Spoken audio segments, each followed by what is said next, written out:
for the job seeker side, and by the way, I could talk job seeker stuff all day long because it's, to me right now, I just, the empathy I have for people in this job market right now, it's huge. I just can't say enough about that.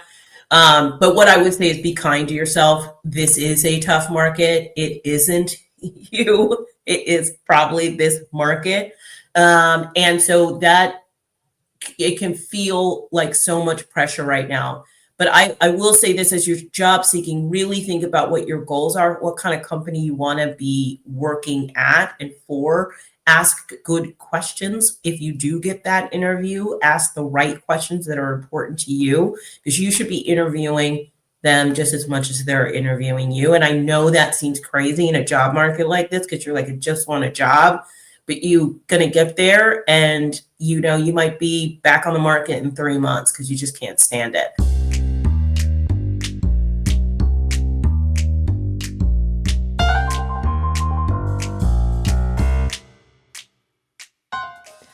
Hello, I'm Carrie Gard, and welcome back to the show. I'm saying the show because we are rebranding, y'all, and I can't say what it is yet, even though it's in the script, and I almost slipped up and said it. But you're gonna just have to wait for the big reveal. It's gonna be glorious. I promise. I promise. I am so excited for this episode. We are sitting down with Desiree Goldey. Though you may know her better as Des, she's a talent and culture executive who's made a career out of transforming messy recruiting systems into predictable hiring engines. Whether it's scaling plus recruiting teams, boosting retention, or rethinking DEIB programs to deliver measurable results, Des brings both operational rigor and a deeply human approach to talent. She's also the co-host of Talentless, a recruiter's podcast, where she and Ashley King keep it real about what's working and what's not working in the world of hiring. In today's conversation, we're diving into building a high-performing teams, the future of recruiting, and how leaders can get back on track when talent challenges feel overwhelming. Des, welcome to the show. Oh my gosh, I'm so glad to be here. I always hate those bios in the beginning. I'm like, did I write that or is it somebody else write that? It's always so funny to me. But I'm glad to be here. Oh, so glad to have you. And I am I've been looking forward to the show for so long because I know you've got a front row seat to the madness out there right now in Yeah. terms of what's happening in hiring and recruiting and what people who are looking for jobs are going through. I mean, the market is tough. Oof. It is the worst I've seen it in a very, very long time. Very long time. I'm going to get straight into it because I want you to paint a picture for us from your front row seat of what makes it feel worse this time than ever before. Yeah, I mean, listen, we went through this great years in 2021, I think, where everybody was like, it was a candidate's market, right? It was the best it had ever seen, right? It was just unbelievable. And so I think we got to this place where we were so comfortable and this is how it was going to stay. And then the bottom fell out of tech, right?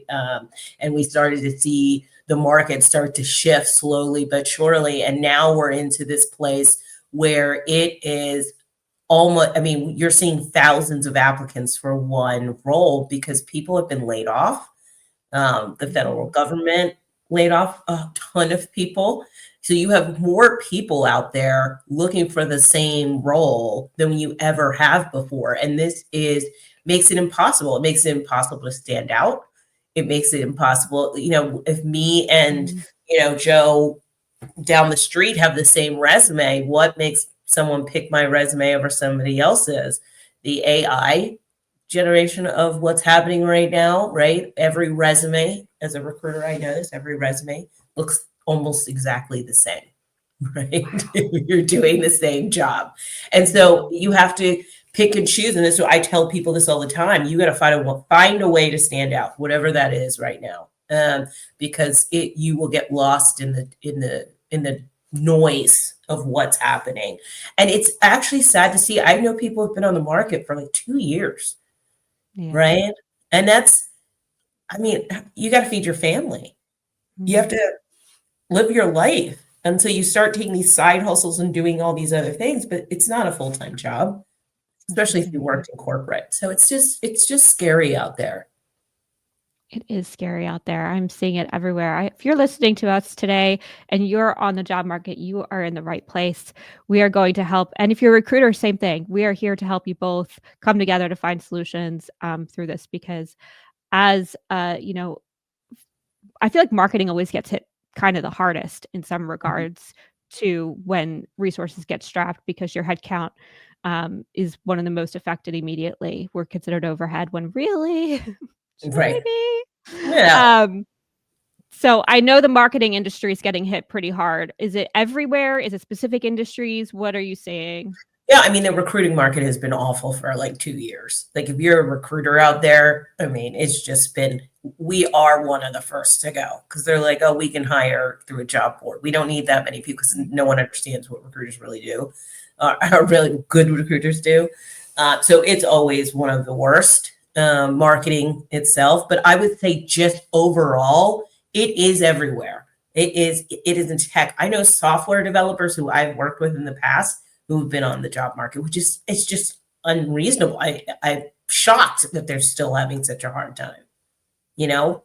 But when I post a job and I get 400 applicants in less than a day, that is, I mean, it's just insane. How do you even start? Where do you even start? Yeah. I mean, that's the thing, right? And you have to weed these people out. And if you're responsible, you're closing that role after a certain point and saying, like, listen, I'm not going to take any more applications. But then you're also responding to every single application saying, at least no, we've decided not to move forward, and then narrowing it down and narrowing it down and narrowing it down. But this takes time. And so people get super frustrated because they haven't heard anything in 90 days. Well, if I'm a recruiter with 10 roles sitting on my desk, 10 to 15, sometimes 20, because they cut my recruiting team, just think about how many resumes I have to look at. Plus I have to screen, plus I have to do notes, plus I have to, this takes time. And we cut teams significantly. I mean, 50%, 60% of recruiting teams were just decimated. So you're asking one person to do the work of three that you laid off. And so it's really sad. And it's really sad because people get burnt out. And that's always my biggest message, right? Is the burnout is real.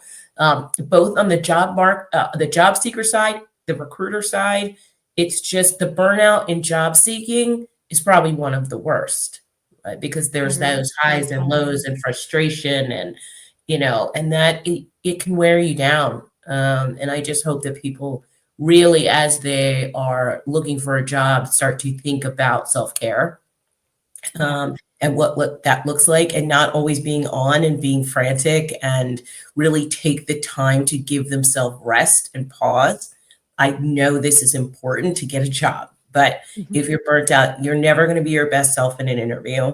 You're never going to manage the emotions of not having a job. And so I think those are super important for people to remember as they're job seeking as well. We had some wonderful guests on. Teresa Fortes was on a few months ago where she talked about her process for job seeking in the marketing era of today, of how hard it is. So go check out that episode. We'll drop it in the comments. And she talked very much about the self-care of it. I think her thing was gardening, was one of her things. Also, Aileen Cosmano came out the other side and came on and talked about her journey as well. And self-care was a big, huge part of that too. So I love that you're doubling down on that. That is absolutely something that needs to happen. I'm seeing a lot more posts from people who are, I don't want to say desperate, because that's such a harsh, that comes with so much negative connotation, Right. but are sort of at their wits' end of like, I'm about to lose my home. I'm about to live out of my car. I have a family to feed. I mean, I'm seeing a little bit of that, but I'm not on a recruiter end. Is that, how are you helping folks who are at that stage in, self-care is part of that, standing out, you mentioned. Yeah. I mean, really all that they can do. Well, I hope that we can give them a little bit more, but I do think that there is this really defining what the job is that you want and being particular about what you're applying to. Oh, I love that. We used to tell people, have you met, 80%, 70% of the job still apply. And I'm not taking that back to some degree, because some of these job descriptions are ludicrous. But I do say that they are. It's like 2, 3, 4 pages, and you're like, no one does all of these things, right? So, I still say, if you feel like you're a really good match, apply. But I do think being particular and not just praying and spraying is still always my recommendation. Really dig into the company, really try to connect with people who are, in connections that that might know somebody, or maybe someone at that company that can guide you. I've always said, and why I even started my LinkedIn journey was because connection to me is everything. There's so many studies that show that most people get a job because they knew someone, not necessarily, or were referred, or had a connection that got them in. They don't get it by applying. Now, I've gotten a couple of my jobs through applying, but I will say my career has been built on someone I knew.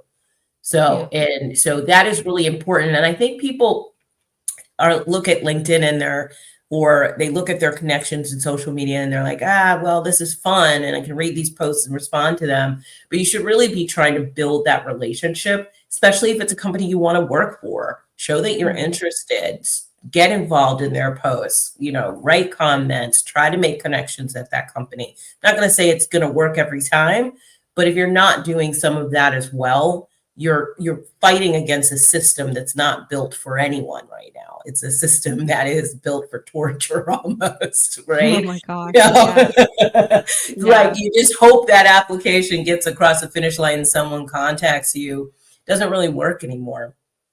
It's true. It really does come down to connection. One thing that people do, and if you're listening and you want to hop on a call and then we can talk through what this means for you, but essentially they'll, for people who I've met, they'll then send me somebody that they want to connect with and say, hey, can you make an introduction to this person? I'd like to have a coffee chat with them and see what the company's all about, really just doing their research from a culture standpoint, not necessarily trying to pitch themselves or trying to get the job. They're working sort of an ABM approach. Right. We're marketers. We know how to market. We just have to put that hat on for ourselves. I'm not saying it's easy by any stretch of the imagination. But if you can sort of think about the connecting through your network to other folks, that referral, even if it's like a second step, it goes a long way. So I totally agree with you, Des, and the commenting, got to feed the machine, folks. Yes, just gotta feed the beast. So what I always say. The beast. It is. Yeah, and LinkedIn is that. It's funny because you said about marketers not thinking about their job search like a marketer, and I agree with that wholeheartedly. You should be thinking about your personal brand, your marketing. When I work with people, I write them brand positioning briefs about who they are and what they want to be, and before we even start working on their resume, because that to me is how you inject something to make you stand out in that resume. We also do career walking decks where we do values and we put together the presentation of who you are. So it gives that company a really good look at, the overall you that makes you stand out. And so those things, I think that, wherever you can position yourself just a little bit better in the market, or a differentiator, as we talk about in marketing all the time, that is going to be important for you now. And it's still a struggle. I see recruiters' resumes, and you would think all recruiters have the perfect resume. Most of them are horrible, including my own. If you read my resume, you'd be like, do your own work. So much easier to teach people than it is to do it for yourself. I'm on the struggle bus myself there. Yeah, I definitely am the worst. I had a friend of mine look at my resume the other day because I had to put it in for some speaking event. And she was like, what is this? I was like, it's my resume. She's like, this is horrible. So, I just think, it's so much easier to talk about other people for me versus sitting there writing about all the accomplishments I had. But if you're truly job seeking, it's super important for you to be able to do that. And don't start, and I always tell people this too, don't go get the Word template ready and all that. Do some writing about yourself first, right? Figure out what those goals are, what you think about yourself. And that is really important as well. Then write the resume. What accomplishments, what qualifications, because I see a lot of task list resumes still where it's like, I wrote a blog, like that doesn't really show your value to an organization. So make sure that your resume or anything that you put together for a company is accomplishment driven. Super important in this market. Totally. Chris Penn actually just put out a really deep report. His company's called Trust Insights, and they just did this huge report on LinkedIn's latest algorithm. And one of the things that really became apparent when I dug into it was how important your profile is to how the algorithms rank your posts. In that they have to be aligned. But not just that, when you go into your, like, there's the about section, which is good, and you need to make sure that that is a good reflection of how you do your job or what makes you different and all those positioning points that we mentioned. But it's also in the job descriptions of what you did. Like, we end up always just doing these silly little bullet points of tasks and action items of like what we got done. But if you can tell the story of what you accomplished and the outcomes you created, that is not only going to go a long way for making you stand out, to your point, Des, but it's also going to help with the algorithms, because then if you reshare that stuff as posts and you tell those stories in more depth, that those are going to work together to give that more oomph. So, and then you can bring that over to your resume. But people remember stories. And I think when you're talking about standing out, really being able to tell the stories of what you accomplished, from the challenge to how you did it to the outcome, is going to resonate way better than just a bullet point checklist of what you can get done and what you can do. Yeah, I mean, I say it all the time. And my other thing is I read resumes and then I go to someone's profile and they're completely different. And I'm like, oh no, what's going on here? Make sure they match, people. Like, make sure that I'm reading the same thing, or it's like a red flag immediately. So make sure what for the people who are trying to tailor their resumes to the job? I feel like that's happening a lot, especially with AI right now. People are over optimizing a bit. Yeah, I would say this is, I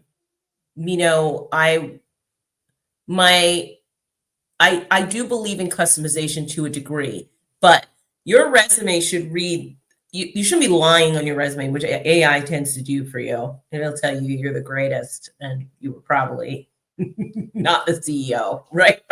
So you need to make sure that AI isn't making stuff up for you. So those customizations could be slight, right? But they should still feel like the same resume across the board, right? If I'm missing a keyword, maybe I do add it because it is something I did and I just didn't have it on the general resume. And this particular job description stated that it's something that was super important. So I drop it in, but I don't get crazy with it and try to take it to some place that isn't even true. And that's the thing that's very difficult. And so when I read your resume, yes, your LinkedIn may differ with some wording here and there because no one's changing their LinkedIn profile every day, but it should feel the same. It should have the same kind of tone to it and with the same kind of accomplishments on it. So that I get the idea that it's consistent and it's true and it's who you are and how you're going to show up for my organization. What's your opinion on cover letters? There seems to be a lot of friction right now around. I mean, I think we've been having this debate for like 5 years. It's like the banner, using the green banner or not. It's this, to me, these arguments go round and round. I think you have to do what feels good for you. For me, I know that, if it's a job that I wanted and I felt like I needed to explain why I'm a fit a little more in depth than my resume, I would probably write it. If there was a job gap, or I did or there were short stints on my resume, like I moved jobs every year, and that could all be because of layoffs, not because of any other reason. I would probably explain that in a cover letter to get me across the board. But my general opinion is I hate them. Do you read them? Very rarely. Unless I get into it and I get into someone's resume and I say, well, what's going on here? And then they have a cover letter, I will then, if their qualifications are strong enough that I want to understand the story and it's not completely told in the resume, I will read that cover letter. But in a general view of things, no, I do not sit and read every cover letter that people really spent a lot of time on sometimes. And I feel, so if it's required, absolutely.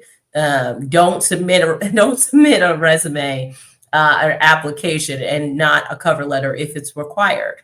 Right. I see people are like, I'm not doing that. Well, then you automatically get put into the pool. Right. Why are you applying then? You're getting put already in the pool. Like you can't follow directions.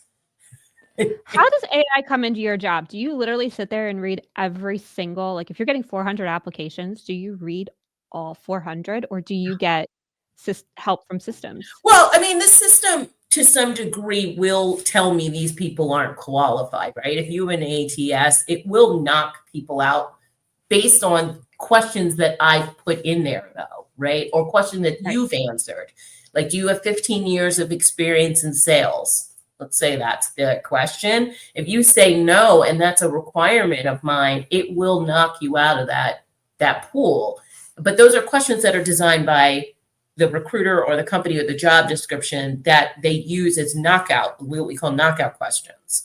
But as a general whole, I actually read, I would say at least 90% of what comes in the door.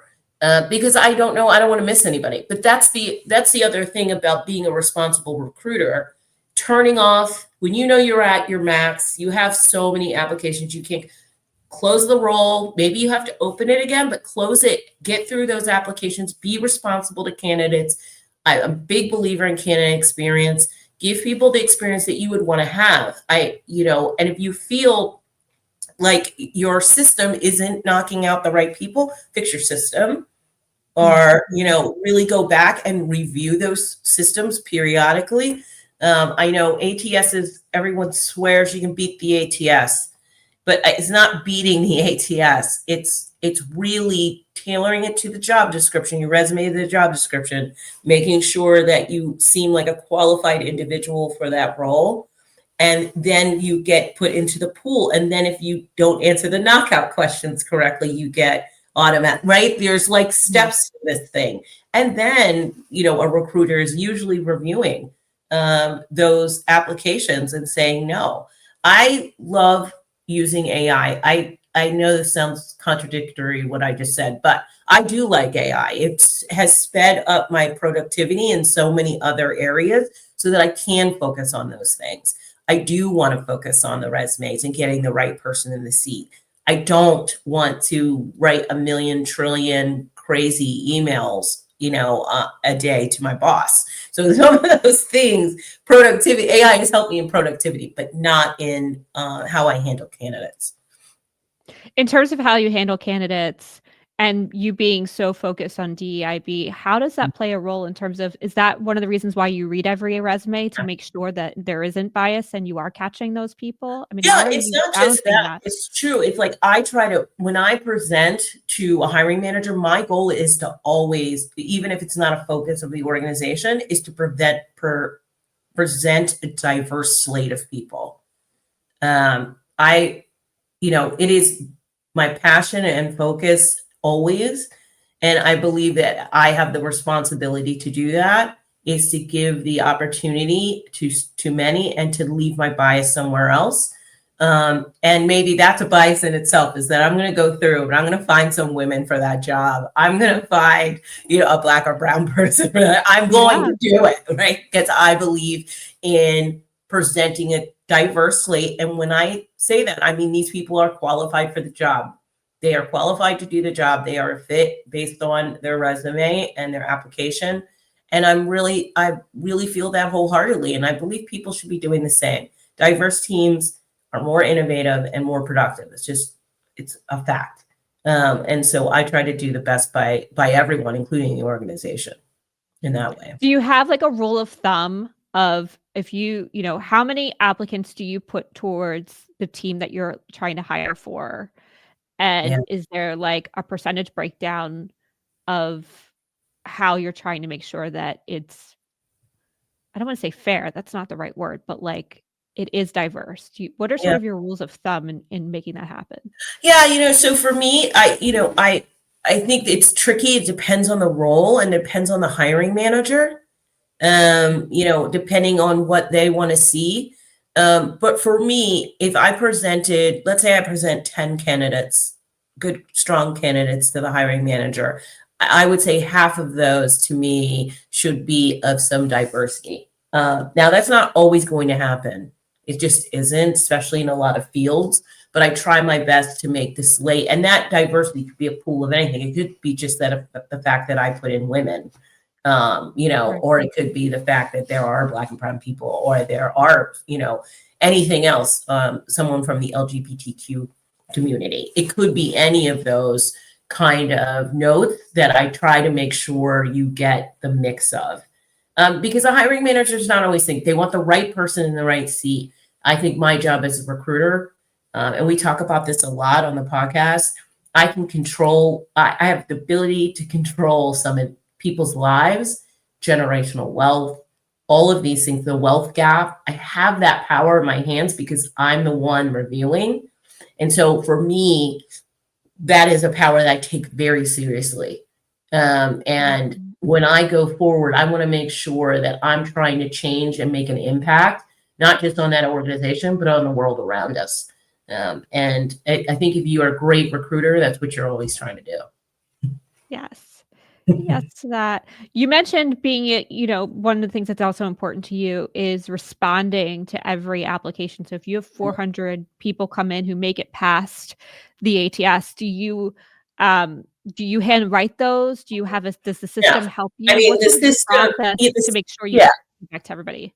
Yeah, the system should have a reject button in it, right? Even LinkedIn, if you're just using LinkedIn, it says reject, and you can reject, and you should have a very nice message.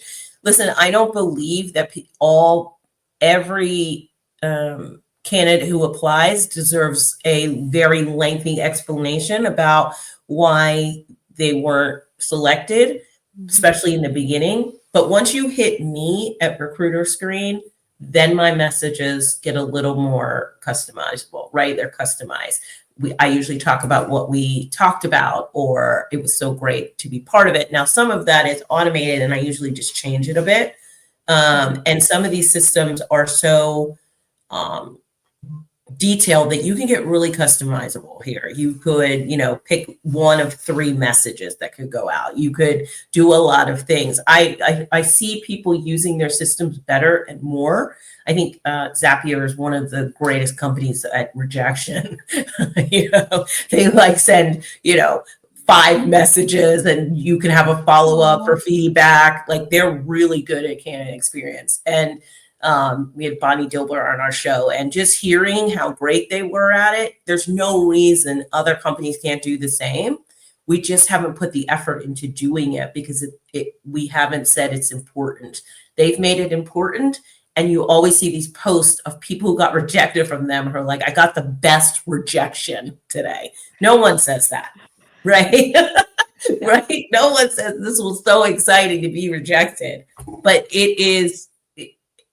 it can make you feel so much better about your journey with that company and have better brand, you know, um, first brand recognition, and also, make you feel better about that brand in the future if you Mhm. are handled properly through a job seeking process. Right. And I always tell organizations, this is your brand. If you aren't Such responding a to good point. people or ghosting people, or this is you, this is a reflection on who you are, and who you are as a company and how you handle people. These may Mm. not be employees for you yet, but they could be at some point in the universe. And if they're on LinkedIn talking about how horrible you were and how you ghosted them, it's hard to recover Yeah. from those. It's so It's so true. What do you say to smaller companies, Yeah. who might not be able to afford the high tech to really streamline their process. And maybe they can't afford a recruiter yet and probably don't have an HR department, or at least a robust one. What do you say to those folks as they want to, for the same reasons, really believe it? I'm working with a company right now and we migrated CRMs and our appointment system let us down big time. And he was like, I'd rather have no appointment reminders going out than this, because this is the first impression and this is broken. Turn it all off. And I loved that. I was like, Yeah, yes, I that's totally awesome. agree. And so for companies who and founders who feel that way, what do you say to them where they want to be that for when they're trying to find the right person for the right job, but oh my gosh, they just don't have the resources yet to be able to give that kind of experience? Yeah, I've worked with so many startups. And so for my thing always to them, because recruiting is never their priority, um, ever. They like think about it later. And they're like, oh yeah, we should hire one of those people that do that thing. Um, so, but when you're starting in the beginning, I just ask that you be responsible to people and respond to emails, right? I think that it can feel very heavy when you're trying to build something at the same time as manage these candidates and do all of these things. I always say that you could build a Word doc and an Excel spreadsheet and still have the same results Sure. as automation, right? That's what we do. Yeah, Yep. right. Here's a Word doc, copy that thing, put it in the email. Like it's really that simple. Like don't overthink it. It can be that simple. It can. It can. I will, from a responding standpoint, yeah, we keep it all track in a spreadsheet, but we do Yeah. always respond to every candidate, even though it's, I mean, we only had for our last job description, we actually decided not to post it on LinkedIn because we were terrified of the onslaught. And so we went to a job board very specific to the role that we were hiring for.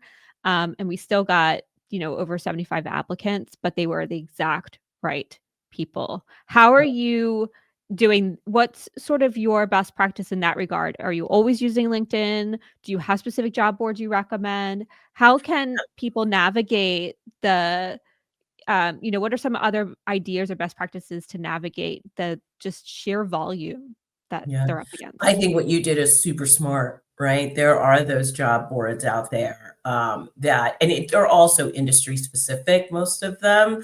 And so I do think, taking the time and doing a little bit of research up front about where you really want to post is super important. And I was talking to someone in healthcare the other day, and healthcare is one of those things you very rarely use LinkedIn for because they're not hanging out. No nurse is Yeah. hanging out on LinkedIn. No. Like she's not Eat like over a bed. between my 12 to 14-hour shift before the next one, I get to sleep for 2 hours. Let me go doom scroll LinkedIn. That's not happening. No, my sister is not doing that. No, she is Right? not. Right. So you have to find where they live, right? And you have to go to those job boards in healthcare. And the person I was talking to was trying to see if they should use LinkedIn, and I was like, it's just the wrong place, right? It's just not. You're not going to get what you think you're going to get from LinkedIn. You need to go to a specific job board for nurses or for physical therapist or whatever that is. There are so many job boards out there. I can't talk about all of them because there's so many. But I do think doing the research up front about where it's appropriate to post is going to get you better results in the end. Yeah. I think that's important for people who are looking for jobs too, right? Yes. Like, I always tell people, why are you only on LinkedIn? Like, aren't you looking at these other job boards? I mean, there's like Welcome to OTA, there's like JobRight AI, there's like a million new job boards out there. Get off LinkedIn. No, I'm not hating on you, LinkedIn, just so in case anybody's listening. I mean, we can hate on LinkedIn a little bit. It's becoming a necessary evil. Let's just. I mean, I just, they've taken over the universe at this point, I feel like, and I just want people to know it's not the only source of truth. There are better ways and other ways to find a role. And because LinkedIn is so heavy, and people are on it and randomly applying to these jobs, those numbers go up so fast. So I always try to tell the people I work with to go look somewhere else first. And then listen, if you can't find a job board that's more appropriate for you or isn't scraping, a lot of these job boards now just scrape and put all the job, including LinkedIn, into the job board. So you don't even have to ever go to LinkedIn. So I just think there's other ways to do job seeking. Yeah, definitely some more niche ways to get after it. I just feel like it's such a tough world out there, and I think on both sides, seekers and recruiters are all doing their best to make it happen. What's sort of your final, I say final, but I could talk to you all day. Like, what? I say final just because I'm trying to be thoughtful on time here. Yeah. But for each side, if you give one last piece of advice for each side, for the people searching and for the recruiters who are looking, what's one thing we didn't cover that we should have? Yeah, I think, for the job seeker side, and by the way, I could talk job seeker stuff all day long because it's, to me right now, the empathy I have for people in this job market right now, it's huge. I just can't say enough about that. But what I would say is be kind to yourself. This is a tough market. It isn't you. It is probably this market. And so that it can feel like so much pressure right now. But I will say this, as you're job seeking, really think about what your goals are, what kind of company you want to be working at and for. Ask good questions. If you do get that interview, ask the right questions that are important to you, because you should be interviewing them just as much as they're interviewing you. And I know that seems crazy in a job market like this, because you're like, I just want a job, but you're going to get there and, you might be back on the market in 3 months because you just can't stand it. So I just, really think through your goals, your vision of what that job that you really want is, and then go after it and go do everything you can to customize, to stand out, to do all of those things. But I can't say enough that it's not you. It's this market. Be a marketer for yourself. Figure out your position. You go. Figure out that company you want, and put almost like practice your own craft by using yourself as that case study. I just love Absolutely. that. And recruiters, and for hiring managers, even if DEIB is not a focus of your organization, you can make it that way. You can still do the work, even if it is not a focus. It is ultimately so important for the world that we live in, for there to be diverse workplaces and to give everyone opportunity. And I encourage you to do the work on your own. Like I said, I make it a point. And yes, it takes me a little more time, but I believe the reward outweighs the work. So that would be my last thing I would say. Oh, clips for days. This is brilliant. It's brilliant. Clips for days. I wasn't kidding. I have more questions. Maybe I'll write them down in comments and we can keep the conversation going. Yeah. Because there's a lot of debates out there on how you should go about getting a new job. And I think you probably have some good tips and tricks for people. So if you have questions like I do, drop them in the comments below. We will come and address them. I know it's tough out there, folks. We are a resource for you. Let us know how we can help and support you and help you find the next best thing that fits not only your bank account, but the dream job. Well, you can have both. You can have both. We're here for you. We're here for you. Absolutely. Des, where can people find you? They maybe there's a company out there who wants to do a better job and they're looking for your help. Yeah, you know what's so funny? As much as I talk about LinkedIn, it's where I live. So please, if you need me, I actually respond to my DMs and things like that. LinkedIn is probably the best place to find me. I'm Desiree Goldey. I think I'm the only one. So it's really easy. I would love for people to listen to the Talentless podcast. We do talk about job seeking as much as we talk about hiring and the workplace in general. So please go to talentlesspodcast.com, and those would be my ends. Those would be the big two. All right. Well, we're all going to go check it out and start listening. I'm going to go make dinner, and that's what I'm going to go do because I just need more Des in my life. So grateful. Big thanks to you, Des, for joining us today. I just absolutely loved your take on really helping out both sides. That's what I wanted to accomplish today, was to help both sides understand what the other is going through. That empathy is so important. It is a tough market out there. You're all doing your best, and we are here for you. So thank you, Des, for bringing that to life for us. I appreciate you.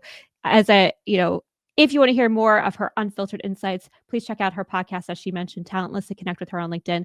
And don't forget, if this episode helped you see talent strategy in the new light, share it with your colleagues who are building and scaling a team right now. Until next time, stay focused, stay flexible, and keep moving forward back on track. Thank you so much, Des. Related episodes, Valerie Vargar, go check her out. That was a wonderful, wonderful show. And keep on listening. I appreciate you all. Thank you, Des. I appreciate you. Thank you. Cheers.